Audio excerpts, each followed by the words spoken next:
जय हिंद friends, welcome to Vijay academy YouTube channel रे। आजिर विषय वस्तुटी होची बा आजिर संपादकीय पृष्ठा होची मानव संबल ओ आमी, लेखक सुकांत कुमार पटेल। आलोचना करिबा आजिर विषय वस्तुटी 2023 एप्रिल मास शेष सप्ताह विश्व सारा चहल पड़ा जे भारत चीन को पचरे पकाई विश्वर जनबहुल राष्ट्र परिणत है। बास एतिके तर्क वितर्क आरंभ और शेष। सते जेपरि जनसंख्यार चीन पछरे थिले मध्य आमे सुरक्षित एवं आमे असुरक्षित। जातिसंघ जनसंख्या पांठिर स्थिर निश्चित आकलन अनुसार भारत एवं 142.86 कोटी विशिष्ट जनसंख्यार चीन वर्तमान जनसंख्या 142.57 कोटी को पछरे पकाई एवं विश्व जनसंख्या तालिकार एकमात्र अग्रणी देश। आउरी मध्य यही आकलन अनुसार 2050 सुधा आम देशर जनसंख्या 166.8 लक्ष कोटी पहुँचवा बेलू चीन जनसंख्या तुलनात्मक भाव ह्रास पाई। तुलनात्मक दृष्टि विचार कले जनाजिब जे चीन भूभाग 9.424 वर्ग किलोमीटर जो जनसंख्यार 142.57 कोटी एवं मोट घरे उत्पाद 19.3 ट्रिलियन डॉलर। से अनुसार भारतर भूभाग 3.287 नियुत वर्ग किलोमीटर एवं जनसंख्यार 142.86 कोटी होता बेलू मोट घरे उत्पाद मात्र 3.7 ट्रिलियन डॉलर। सुतरां यह आकलन अनुଯାयी भारत चीन भूभाग एक तृतीयांश मात्राधिक जनसंख्या धारण करने जार मोट घरे उत्पाद चीन 1/6 समान।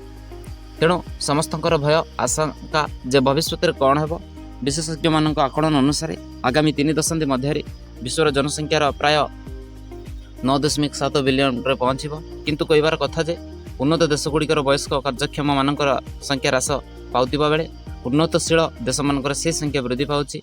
आउरी मध्य भारत में देखा जाउछि जे उन्नत प्रदेशगुड़िक यथा दक्षिणांचल कार्यक्षम मानकर संख्या ह्रास पाए वृद्धों संख्या वृद्धि पाउतिबा बेले उन्नतशील प्रदेश यथा उत्तर अंचल युवा कार्यक्षम मानक संख्या वृद्धि पाउछि। तेबे एठारे प्रश्न जे भारत कौन मानव संबल किसी प्रकार लाभ उठै पारिबो? मानव संबल एक प्रकार कृत्रिम संबल जहाँ प्राकृतिक संबल ठार संपूर्ण भिन्न, किंतु यार उपयुक्त विनियोगर आवश्यकता रही।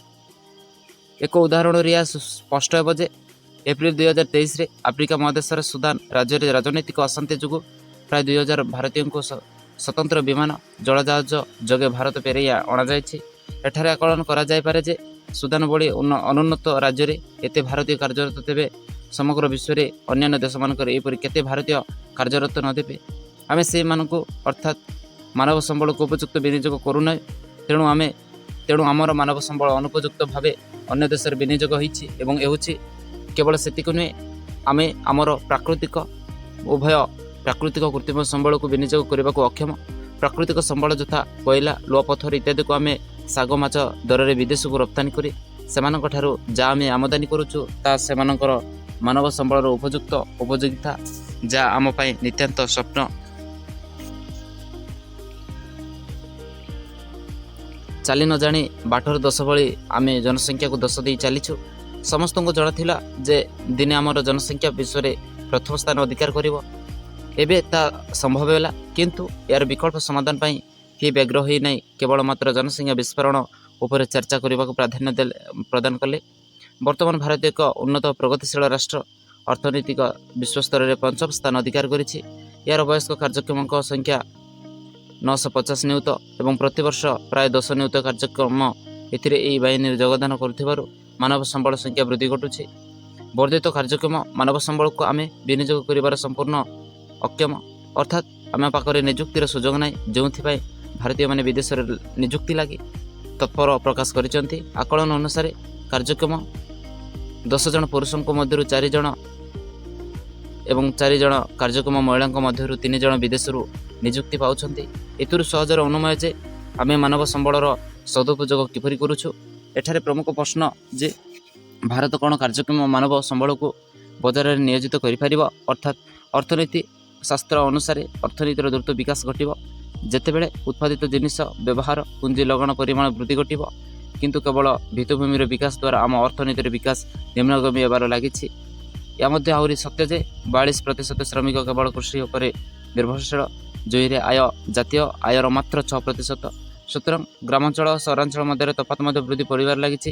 ସବୁ ପ୍ରକାର ସମ୍ବଳ ଥାଇ ମଧ୍ୟ ଉପଯୁକ୍ତ ବିନିଯୋଗ ବିନା ଆମେ ନିଃସ୍ୱ ଓ ଦରିଦ୍ର କହିବା ବାହୁଲ୍ୟ ଯେ କେବଳ ମାତ୍ର ଜନସଂଖ୍ୟା ନୁହେଁ, ରାଜନୀତି କ୍ଷେତ୍ରରେ ମଧ୍ୟ ଆମେ ପ୍ରଥମେ ପଡ଼ୋଶୀ ଦେଶ ସୀମା ଟପି ଆମ ମାଟିରେ ଅନୁପ୍ରବେଶ କଲେ ମଧ୍ୟ ଆମ ରାଜନେତାମାନେ ଗର୍ବର ପ୍ରକାଶ କରନ୍ତି ଯେ ଅନୁପ୍ରବେଶକୁ ବରଦାସ୍ତ କରାଯିବ ନାହିଁ। ଏ ତ ଗଲା ବାହ୍ୟ ଶତ୍ରୁ ବିଷୟର କଥା। ଆଭ୍ୟନ୍ତରୀଣ ଶତ୍ରୁଙ୍କ ମୁକାବିଲା କରିବା ପାଇଁ ମଧ୍ୟ ଆମେ ପକ୍ଷେ କଷ୍ଟ। ନକ୍ସଲ ହୁଅନ୍ତୁ ଅଥବା ବିଚ୍ଛିନ୍ନତାବାଦୀ ହୁଅନ୍ତୁ, କାହାକୁ ନିୟନ୍ତ୍ରଣ କରିବା ପକ୍ଷରେ ସମ୍ଭବ ନୁହେଁ। କେବଳ ମାତ୍ର ଆମେ ଭାଷଣ ଦେଇ ଚାଲିଛୁ, ଜନସାଧାରଣଙ୍କୁ ସ୍ପଷ୍ଟ କରିପାରୁ। ଏକମାତ୍ର ପ୍ରଶ୍ନ ଉଠେ ଯେ ଯଦି ଚୀନ ନିଜର ମାନବ ସମ୍ବଳକୁ ଉପଯୁକ୍ତ ବିନିଯୋଗ କରିପାରିଛି, ତେବେ ଆମେ ଏହା କରିବା ସମ୍ଭବ ହେଉନାହିଁ କାହିଁକି? ଅନେକ ଏହା ଉତ୍ତରରେ କୁହନ୍ତି ଯେ ଦୁଇ ଦେଶର ରାଜନୈତିକ ପରିସ୍ଥିତି ଭିନ୍ନ ପ୍ରକାର, କିନ୍ତୁ ଯେତେ ଭିନ୍ନ ହେଲେ ବି ମାନବ ସମ୍ବଳ ବିନିଯୋଗ ଯେ କୌଣସି ପରିସ୍ଥିତି ଶୁଭଙ୍କର ହେବ ନିଶ୍ଚିତ। ବିଶ୍ୱ ଜନସଂଖ୍ୟା ବିଶ୍ଳେଷଣ ସଂସ୍ଥା ଅନୁସାରେ ଭାରତର ଜନସଂଖ୍ୟା 30% ଏବେ 30 ବର୍ଷରୁ କମ୍ ଏବଂ କାର୍ଯ୍ୟକ୍ଷମ। ଏମାନଙ୍କୁ ନେଇ ଦ୍ରୁତ ପ୍ରଗତିଶୀଳ ଭାରତୀୟ ଅର୍ଥନୀତି ଗଠନ କରିବା ସମ୍ଭବ। ଇତିହାସ କହେ ଯେ ଚୀନ ପ୍ରଥମେ ମାନବ ସମ୍ବଳର ବିକାଶ ପାଇଁ ଶିକ୍ଷା, ସ୍ୱାସ୍ଥ୍ୟ ଉପରେ ପୁଞ୍ଜି ବିନିଯୋଗ କରିଥିଲା। ବର୍ତ୍ତମାନ ଏହାର ଶିକ୍ଷିତ ହାର 95%ରୁ ଅଧିକ। 1990ରେ ଚୀନର ଶିକ୍ଷିତ ହାର ଥିଲା 78%। କହିବା ବାହୁଲ୍ୟ ଯେ 2023ରେ ଭାରତ ଶିକ୍ଷିତ ହାର ମାତ୍ର 77%, ଯାହା 23 ବର୍ଷ ତଳେ ଚୀନର ଶିକ୍ଷିତ ହାରଠାରୁ 1% କମ୍। ସେହିପରି ଭାବେ କୃଷି ଉପରେ ପ୍ରାଧାନ୍ୟ ପ୍ରଦାନ କରିବା ସହ ଶିଳ୍ପରେ ବିଦେଶୀ ପୁଞ୍ଜି ଲଗାଣକୁ ମଧ୍ୟ ପ୍ରାଧାନ୍ୟ ପ୍ରଦାନ କରାଗଲା।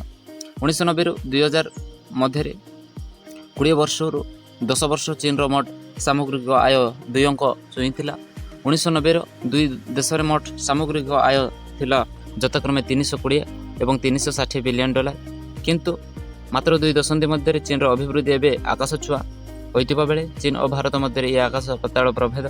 ନିଃସନ୍ଦେହରେ କୁହାଯାଇପାରେ ଯେ ମାତ୍ର 2 ଦଶନ୍ଧି ମଧ୍ୟରେ ଚୀନ ନିଜର ମାନବ ସମ୍ବଳ, ବୈଷୟିକ ଜ୍ଞାନ କୌଶଳ ଉପଯୋଗ କରି ଏକ ସମୃଦ୍ଧ ସ୍ଥଳରେ ପହଞ୍ଚିଛି।